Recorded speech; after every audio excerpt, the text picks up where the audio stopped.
Hello అండి, అందరు ఎలా ఉన్నారు? ఈరోజు మా మమ్మీ వాళ్ళ యానివర్సరీ అనమాట.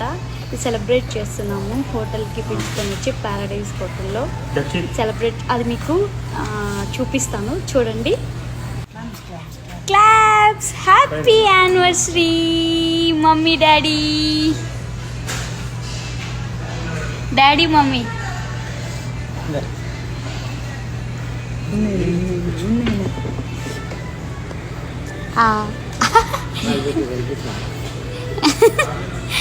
హ్యాపీ యానివర్సరీ ఇద్దరికి.